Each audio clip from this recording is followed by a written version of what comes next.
Hello friends, इस video में हम CorelDRAW की कुछ जो बेसिक कमांड्स है जो हमारे डिजाइनिंग बनाने के दौरान बार बार काम आएंगे, रिपीटेडली यूज में आएंगे, उसको जान लेते हैं। जैसे कि मल्टीपल ऑब्जेक्ट्स को ग्रुप करना है, उनका सीक्वेंस या उनका ऑर्डर चेंज करना है, सीक्वेंशियल ऑर्डर और रैंडम ऑर्डर, या उनकी जो शिफ्टिंग है वो करनी है। साथ ही साथ में अलाइनमेंट करना है, डिस्ट्रीब्यूशन करना है, इक्वली हॉरिजॉन्टल, वर्टिकल, और जूमिंग लेवल, फुल स्क्रीन कैसे करना है, जूम लेवल। ये कुछ बेसिक जो रिपीटेडली कमांड्स हैं जो बार बार हमारी ड्राइंग में बीच बीच में यूज आते रहेंगे। तो चलिए सबसे पहले शुरू करते हैं कि ग्रुप और अनग्रुप कैसे किया जाता है। मल्टीपल ऑब्जेक्ट्स हमने जैसे बना रखे हैं, फॉर एग्जांपल इस तरह से इन सबको हमने अलग अलग बना रखा है। इनको कंट्रोल ए, सेलेक्ट ऑल, या हम एक स्टार्ट करेंगे किसी भी ऑब्जेक्ट को सेलेक्ट करते हुए और फिर कंट्रोल के साथ शिफ्ट के साथ में हम इसको ऐसे क्लिक करते जाएंगे। तो ये कंटिन्यूएशन में नेक्स्ट टू नेक्स्ट ऑब्जेक्ट को सेलेक्ट करता जाएगा। हमें वापस इनको रिलीज करना हो तो भी हम शिफ्ट की का ही यूज करेंगे और उस ऑब्जेक्ट पर दोबारा क्लिक कर देंगे तो वो उस ऑब्जेक्ट को वापस रिलीज करता जाएगा और पर्टिकुलर जो सेलेक्टेड ऑब्जेक्ट है उन्हीं को ही ये सेलेक्ट दिखाएगा, बाकी नहीं दिखाएगा। लेकिन प्रॉपर्टी बार में ये दिखा रहा है यहाँ पे grouping of multiple selected object. तो यहाँ पर हम कंट्रोल जी इससे भी कर सकते हैं, कीबोर्ड कंट्रोल जी शॉर्टकट की है, यहाँ से भी कर सकते हैं और प्रॉपर्टी बार में ग्रुप ऑप्शन से भी कर सकते हैं। तो देखिए जैसे ही हमने ग्रुप किया उसकी प्रॉपर्टी बार पे ये अनग्रुपिंग की ऑप्शन 2 ऑन हो गए। अनग्रुपिंग की भी इसमें फीचर है 2, एक तो है अनग्रुप और एक है अनग्रुप ऑल। चलिए हम वापस करते हैं इसको। जैसे मैंने ये एक ऑब्जेक्ट बनाया, इसको मैंने प्लस किया, फिर शिफ्ट के साथ छोटा किया, फिर प्लस किया, फिर शिफ्ट के साथ छोटा किया, फिर शिफ्ट के साथ प्लस करते हुए छोटा किया। ऐसे मैंने एक ये शेप बनाया। हम चाहें तो अलग अलग कलर भी दे सकते हैं इनके अंदर। ये मैंने ये कलर दिया, इसमें ये कलर दिया, यहाँ से ये कलर ले लेते हैं, यहाँ से ये कलर लेते हैं, ऐसे करते हुए मैंने ये कलर दिए। ठीक है, अब इनको मैं चेंज करना चाहूँ चेंज भी कर सकता हूँ, भी इसको मैं इसके अकॉर्डिंगली यहाँ एग्जैक्टली इस पोजीशन पर करना चाहूँ तो इस एंड पॉइंट पर स्नैप करते हुए एग्जैक्ट जो है एज टू एज अगर इनको मिलाना हो तो व्यू मेनू में स्नैपिंग पॉइंट ऑन करेंगे, स्नैपिंग टू ऑब्जेक्ट यहाँ से ऑप्शन ऑन करेंगे अभी, और स्नैपिंग ऑल्ट क्यू इसको बंद कर रखा है, अभी स्नैपिंग किसी तरह की ऑन नहीं है तो मैं यहाँ से ऑन कर लेता हूँ, यहाँ से हटा देता हूँ इसको। अब जैसे मैंने हटाया देखिए स्नैप टू वाला ऑप्शन ऑन हो गया। आपको स्नैप टू क्या करना, ऑब्जेक्ट टू ऑब्जेक्ट स्नैपिंग करनी है। तो स्नैपिंग काम आता है किसी ऑब्जेक्ट की एक एज को दूसरे एज पर एग्जैक्ट पोजीशन पर प्लेस करना। तो अलाइनमेंट का काम काफी हद तक हल हो जाता है इससे। वैसे अलाइनमेंट की कमांड भी है। तो मैंने यहाँ से इसको सेलेक्ट किया, देखिए नोड बता रहा है तो मैंने नोड पे क्लिक किया और उसको ड्रैग किया नेक्स्ट नोड पर। ये हाईलाइट करता है, तो ये इंडिकेट करता है कि आपकी पोजीशन अभी क्या है और आप क्या करने वाले हैं। तो मैं ऐसे इन सबको ऐसे देखिए, तो ये मेरा अलाइनमेंट के थ्रू भी कर सकता हूँ और ये स्नैपिंग के थ्रू भी कर सकता हूँ। अलाइनमेंट के थ्रू करने के लिए मुझे क्या करना होगा, इन सबको एक साथ सेलेक्ट करना होगा। अब मुझे जैसे लेना है कि इसके अपोजिट कॉर्नर पे इसको बॉटम में शिफ्ट करना है तो मैं पहले तो प्रेस करूंगा B for bottom, R for right side. तो ये कमांड से भी कर सकता हूँ, left top, left right, left bottom, left right, bottom right हो गया। अगर मैं राइट टॉप करता हूँ राइट टॉप, ऐसे तो मैं इस तरह से भी कर सकता हूँ और स्नैपिंग की हेल्प से भी कर सकता हूँ। अगर हमें एक दो ऑब्जेक्ट को ही करना हो तो हम स्नैपिंग से कर लेंगे, सारा ऑब्जेक्ट करना हो तो हम कमांड के थ्रू कर सकते हैं। तो मैंने ये किया। इसका करने का पर्पस क्या था कि मुझे बताना है कि ग्रुप का मतलब क्या होता है, अनग्रुप का मतलब क्या होता है। अब मैं क्या करता हूँ, इन दो को ग्रुप करता हूँ। इन दो को सेलेक्ट करने का तरीका क्या हुआ, पहले बॉटम ऑब्जेक्ट सेलेक्ट किया, शिफ्ट के साथ में इसके नेक्स्ट ऑब्जेक्ट को सेलेक्ट किया, कंट्रोल जी, ये हो गया एक ऑब्जेक्ट का दो ऑब्जेक्ट का एक ग्रुप। अब मैं नेक्स्ट ऑब्जेक्ट सेलेक्ट करता हूँ इस ग्रुप ऑब्जेक्ट के साथ में, this one is group object. Next है येलो वाला ऑब्जेक्ट मैंने सेलेक्ट किया, फिर उसके बाद में मैंने रेड वाला ऑब्जेक्ट सेलेक्ट किया। अब मैंने इसको किया कंट्रोल जी ग्रुप। तो अब ये दो ऑब्जेक्ट यानी कि एक ग्रुप प्लस दो सिंपल ऑब्जेक्ट का एक ग्रुप ऑब्जेक्ट हो गया। नीचे प्रॉपर्टी बार में देखा था group of 3 objects on layer 1, जो लेयर 1 है उस लेयर 1 पर ग्रुप ऑफ 3 ऑब्जेक्ट्स का ग्रुप है, यानी कि एक तो ग्रुप ऑब्जेक्ट है और दो वो सिंगल ऑब्जेक्ट्स हैं, उनको मिला करके। तो ये हो गया सेकंड ग्रुप। फिर हम करते हैं कि इन सभी को आपस में सेलेक्ट कर देते हैं, यानी कि अब हमारे पास दो ग्रुप ऑब्जेक्ट और एक सिंगल ऑब्जेक्ट, इन दोनों को मिला करके ये ऑब्जेक्ट बनाएगा। तो यहाँ क्या दिखा रहा है, 2 ऑब्जेक्ट्स ओनली, क्योंकि ये ग्रुप ऑब्जेक्ट को एक रीड करता है, 1 ऑब्जेक्ट रीड करता है और सिंगल ऑब्जेक्ट को भी वन कर ही रहा है, तो दो ऑब्जेक्ट का एक ग्रुप बनेगा, कंट्रोल जी। अब हमारे पास क्या हो गया, अनग्रुप एंड अनग्रुप ऑल की प्रॉपर्टी ऑन हो गई। तो अनग्रुप ऑल का मतलब होता है कि जितने भी ऑब्जेक्ट है ग्रुप के अंदर ग्रुप, ग्रुप के अंदर ग्रुप, और उसके अंदर भी अगर ग्रुप्स बना रखे हैं उन सबको रिलीज कर देगा अपनी ही जगह पर, उन सबको रिलीज कर देगा। मींस आप किसी भी ऑब्जेक्ट को सेलेक्ट कीजिए, वो ऑब्जेक्ट आपका पर्टिकुलर सेलेक्ट हो जाएगा। अनग्रुप ऑल का मतलब ये होता है। लेकिन हम नहीं चाहते कि अभी एक साथ सारे वन बाय वन सेलेक्ट हो, हम चाहते हैं कि ग्रुपिंग के थ्रू हमने स्टेप बाय स्टेप ग्रुप कर रखा है, तो वैसे ही अनग्रुप हो, ताकि पूरा ऑब्जेक्ट हमारा बिखरे ना, डिस्टर्ब ना हो। तो हम ग्रुप ऑब्जेक्ट को लेकर के हम अपना अलाइनमेंट या जो डिस्ट्रीब्यूशन करना चाहिए वो कर सकें। तो उसके लिए पहला ऑप्शन तो यही है कि आप अनग्रुप ऑब्जेक्ट्स ओनली, जो ऑब्जेक्ट्स हैं उनको अनग्रुप। दूसरा है कि आप सारे रिलीज करना चाहते हो तो अनग्रुप ऑल ऑब्जेक्ट्स, सभी ऑब्जेक्ट्स को एक साथ अनग्रुप कर दे। तो मैं जैसे पहले बताता हूँ अनग्रुप ऑब्जेक्ट्स ओनली। तो जो जो ऑब्जेक्ट्स थे, अब उसमें ग्रुप ऑब्जेक्ट भी हो सकता है, तो ये एक सिंगल ऑब्जेक्ट था, ये अलग रिलीज हो गया, ओके डन। फिर उसके बाद में जब हम इसको सेलेक्ट किया तो ये इन दो ऑब्जेक्ट का एक ग्रुप है, ओके डन। अब इसके बाद में मुझे दोबारा अनग्रुप करना पड़ेगा, क्योंकि अब ये एक ही ऑब्जेक्ट है, इसको अनग्रुप करेंगे तो क्या होगा, ये ग्रुप ऑब्जेक्ट था, ये अलग हो गया, ये दो अलग अलग थे तो दोनों अलग अलग हो गए। अगर ये भी ग्रुप होता तो दो अलग ग्रुप हो जाते हैं, उसके बाद में हमें इनको अनग्रुप करना पड़ता। अनग्रुप ऑल में क्या होगा, अनग्रुप ऑल में ये होगा कि हमने इस पूरे ऑब्जेक्ट को सेलेक्ट किया हुआ है। अनग्रुप ऑल मींस ये अलग, ये अलग, ये अलग, ये अलग और ये अलग, सारे ग्रुप और वो जो मल्टीपल ग्रुप जितने भी सब ग्रुप थे सब अनग्रुप हो जाएंगे। तो ये इन दोनों में डिफरेंस है।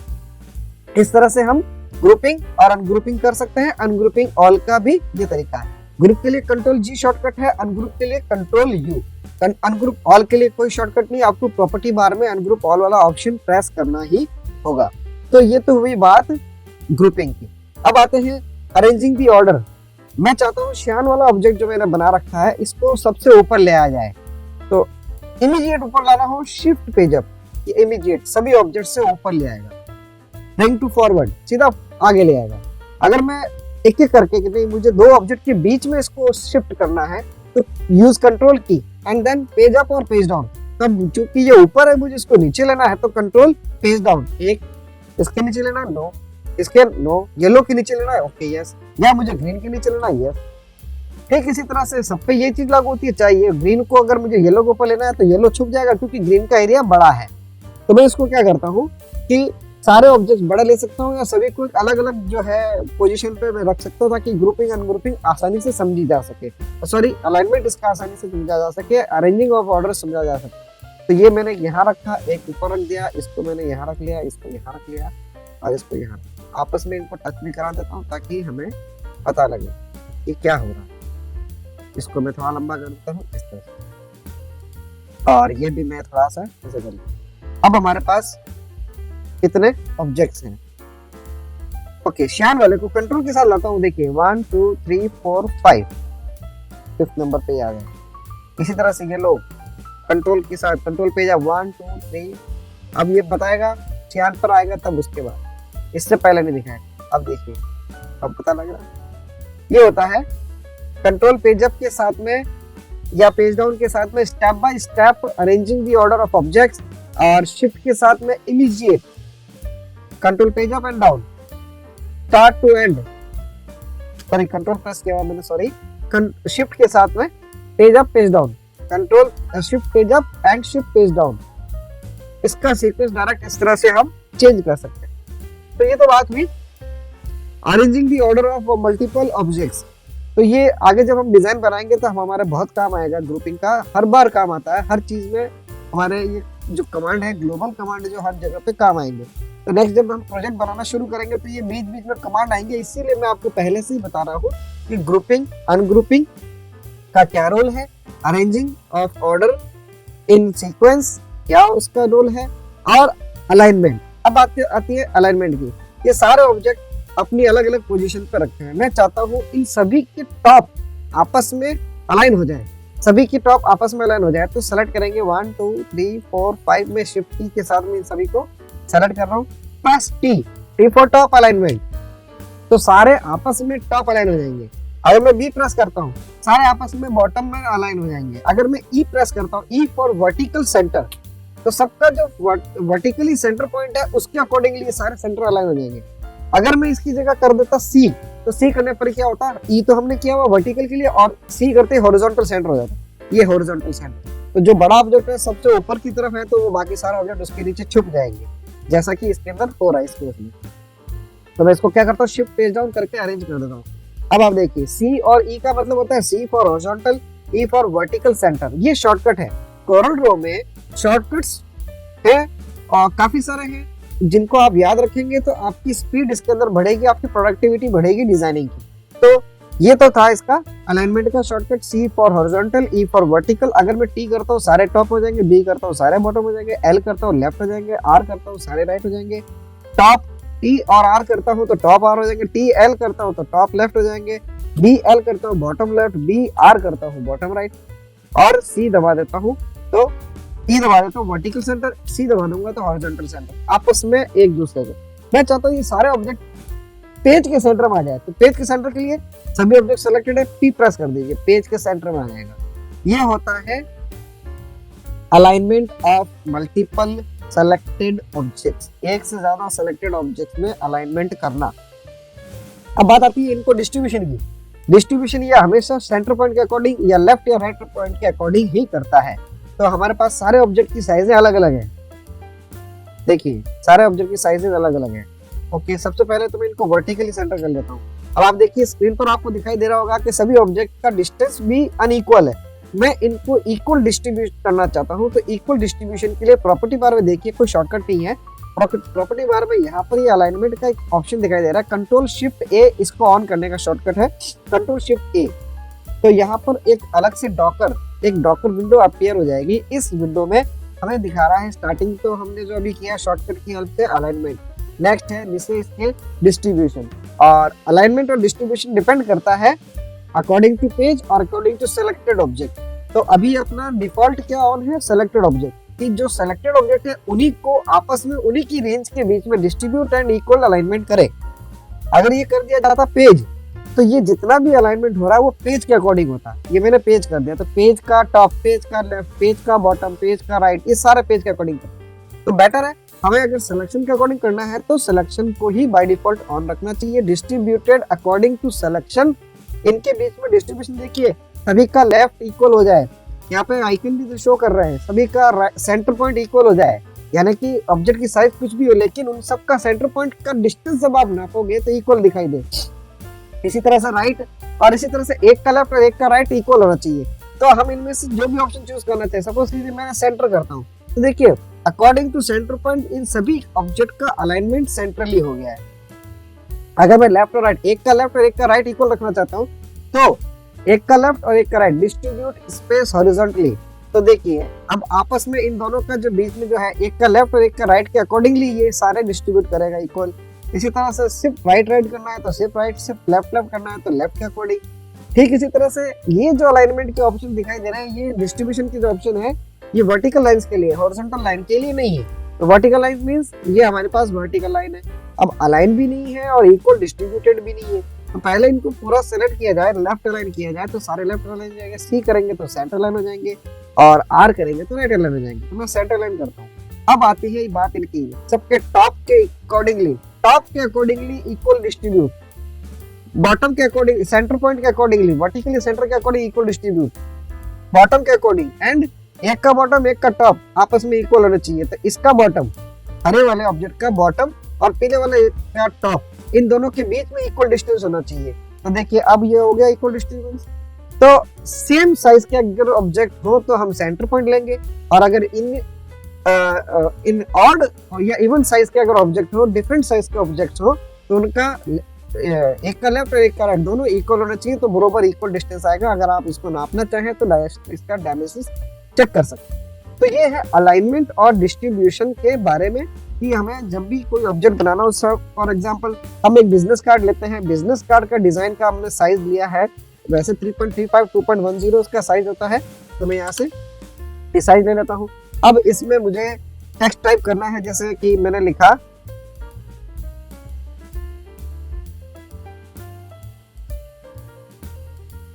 ये मैं टाइप कर रहा हूँ,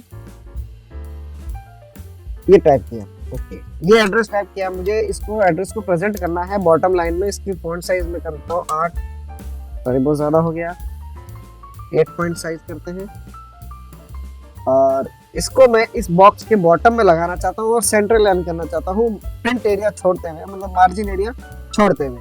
तो पहले तो मैं क्या करूँगा, मुझे अगर नहीं मालूम होगा तो मैं ऐसे मैन्युअली एडजस्ट करूँगा। ये मैंने एडजस्ट किया, अब मुझे लग रहा है कि एग्जैक्ट सेंटर में नहीं है, तो मैं इस बॉक्स को, जो कि मैंने माना है कि ये हमारे बिजनेस कार्ड का सेंटर आउटलाइन है कि भाई ये इससे बाहर नहीं जाना चाहिए, तो ये वर्क एरिया हो गया हमारा। तो सी दबाऊंगा, सी करने पर क्या होगा, ये सेंट्रली अलाइंड हो जाएगा। यहाँ ऐसी जगहों पर ये अलाइनमेंट कमांड काम आता है। तो ऐसा डिजाइन जब बनाने शुरू करेंगे तो ग्रुपिंग है, अनग्रुपिंग है, अप एंड डाउन करना है, वो सब काम आएगा। जैसे मुझे रिवर्स ऑर्डर में इसको एड्रेस को शो करना है, तो मैंने इसको रेक्टेंगल को प्लस किया, डुप्लीकेट हो गया और इसको मैंने यहाँ तक एक रिवर्स के लिए बॉक्स बनाया, कलर लिया, ओके। अब टेक्स्ट दिखाई नहीं दे रहा है, क्यों नहीं दिखाई दे रहा है, क्योंकि दोनों डार्क कलर है। तो एक को मैं व्हाइट कर देता हूँ। अब मान लीजिए कि कहीं नीचे होता, रेक्टेंगल ऊपर आ जाता तो हमें टेक्स्ट दिखाई नहीं देता, तो हमें क्या करना होता है, इसको टेक्स्ट को सेलेक्ट करके ऐसे शिफ्ट पेज अप या कंट्रोल पेज अप से अरेंज करना पड़ता। तो ये हमें अरेंज करने के काम आ गया। ठीक इसी तरह से इन दोनों को आपस में, ये अपनी जगह से हिले नहीं, तो हम आपस में इन दोनों को एक दूसरे को ग्रुप कर देते हैं। तो अब जब भी हमें कोई एड्रेस का काम में लेना होगा, भाई एड्रेस को ऊपर ले लो, तो पूरा पट्टी समेत हम ऐसे ऊपर ले सकते हैं, बॉटम में लेना है बॉटम में ले सकते हैं, वापस अनग्रुप करना चाहे अनग्रुप कर सकते हैं, शिफ्ट के साथ सेंटर लाइन करना चाहिए सेंटर लाइन कर सकते हैं। तो ये जो सेंटर लाइनिंग हुआ, ग्रुपिंग हुआ, अरेंजिंग ऑर्डर हुआ, ये बार बार हमारे डिजाइन के अंदर काम आएंगे। एक काम आएगा जूमिंग का, F2, F3, F4, shift F4। ये बेसिक जो है ग्लोबल इसके कोरल के डिफॉल्ट कमांड है, जिनसे हम in and out zoom in कर सकते हैं। जैसे मुझे इसके कोरल में जो पेज का लेआउट ले रखा, उसको फुल पेज देखना है, मतलब उसकी पूरी स्क्रीन देखनी है कि पूरा पेज कैसे दिखाई दे, तो हम यूज करेंगे शिफ्ट F4। तो शिफ्ट F4 काम आता है पेज को दिखाने के लिए, पूरी पेज की विड्थ एंड हाइट को दिखा देगा शिफ्ट F4। अगर मैं ओनली F4 प्रेस करता हूँ तो ये जितने भी ऑब्जेक्ट्स है, चाहे पेज के बाहर हो, वर्क स्पेस कॉर्नर के अंदर जो दिखाई दे रहा है, इस कॉर्नर के वर्क स्पेस में कहीं पर भी किसी भी पोजीशन पे कुछ भी बने वो सारे ऑब्जेक्ट को एक साथ, इसे कहते हैं जूम ऑल एक्सटेंट, सभी एक्सटेंट को सारे को एक साथ दिखा देगा F4 करने पर। तो मैंने सिंपल सा F4 किया। तो इसमें सिंपल सा क्या था, एक बॉक्स बना हुआ था बिजनेस कार्ड की साइज का, तो और इसके अलावा कुछ था नहीं, तो सिर्फ उसी को ये हाईलाइट करेगा, उसी को ही जूम इन कर देगा। सपोज कीजिए मेरे पास अगर कुछ बना हुआ तो मैं F3 से जूम आउट करता हूँ, ये मैंने कुछ शेप यहाँ इस वर्क स्पेस पे यहाँ डाल देता हूँ ऐसे, लाइक दिस। अब मैंने काम करना है, शिफ्ट F4 कर दिया तो पेज का दिखा दिया, वो ऑब्जेक्ट सारे उस वर्क स्पेस में है, लेकिन हमें शिफ्ट F4 यानी कि पेज की रेंज देख रहे हैं तो उसमें नहीं दिखाई दे रहे हैं। हम चाहते हैं कि ऐसा कोई पॉइंट रह गया हो तो उसको हटाना हो, जिसकी वजह से हमें डिस्टर्बेंस हो रहा है कि ये जो प्रॉपर्ली जूमिंग नहीं हो पा रही चीजें, तो उसके लिए हम क्या करेंगे, F4 प्रेस करेंगे, जूम ऑल एक्सटेंड, सभी एक्सटेंड को दिखा दे, इंक्लूडिंग ऑल ऑब्जेक्ट, सभी ऑब्जेक्ट के साथ में। तो अब जो आउटर एरिया में है और उनकी जरूरत नहीं है या अननेसेसरीली वहां चले गए हैं हमारी गलती की वजह से, तो उसको हम ऐसे डिलीट कर सकते हैं। नाउ F4, इससे पता लगेगा एक और ऑब्जेक्ट था जो कि पीछे रह गया था, तो ये अब हम F4 दबाएंगे तो सिंपल सा ये, इसका मतलब आपके पास ये एक ही ऑब्जेक्ट है जो कि पेज की रेंज में, बाकी नहीं है। तो ये F3 जूम आउट करने का काम आएगा, F4 ऑल एक्सटेंट को शो करने का काम आएगा, शिफ्ट F4 पूरे पेज के एक्सटेंट को दिखाने का काम आएगा। F2 से कोई नहीं होगा, लेकिन जूम टूल आएगा आपके पास, और उस जूम टूल को विंडो, उस जूम टूल से विंडो अगर आप ड्रॉ करते हो, किसी भी ऑब्जेक्ट के चारों तरफ एक विंडो बनेगी, जितना विंडो बन रहा है उतना एरिया जूम कर देगा। अब चाहे वो मैंने F2 लेकर सिंपल सा ये करता हूँ कि अपोजिट को ही जूम करके देखना है, तो मैं ऐसे जूम करता हूँ। ये मैक्सिमम लेवल है जूम का, इस तरह से और करना है, इस कॉर्नर को और करना है, और करना है, और करना है, जितना अंदर की तरफ मैं जूम कर सकता हूँ और जूम कर सकता हूँ, इस तरह से 24,496% जूम कर लिया। इमीडिएट सारे ऑब्जेक्ट देखना है F4, शिफ्ट F4 पेज। तो ये कुछ शॉर्टकट्स हैं जो हमारे बार बार हमारे काम आएंगे कि भाई जूम किया, ओके नजदीक गए। तो मैं बार बार इन चीजों को बताऊंगा नहीं, मैं सिंपल सा zoom in, zoom out, page up, page down करूंगा, तो उससे आपको ये समझ में आ जाएगा कि ये चीजें क्या यूज में ली है। तो इनको बार बार रिपीटेशन नहीं करना है, लेकिन ये चीजें हमारे पास बार बार काम में आएंगी। कौन कौन सी? जूमिंग की, ग्रुपिंग की, अनग्रुपिंग की, पेज अरेंजिंग की, सॉरी ऑब्जेक्ट्स अरेंजमेंट की, ये सारी चीजें इसमें काम आएंगी। ठीक है फ्रेंड्स, तो ये था इसके जो कमांड, कोरल के ऐसे कमांड जो कि बार बार हमारे काम में आएंगे। That's all for this video. Thank you.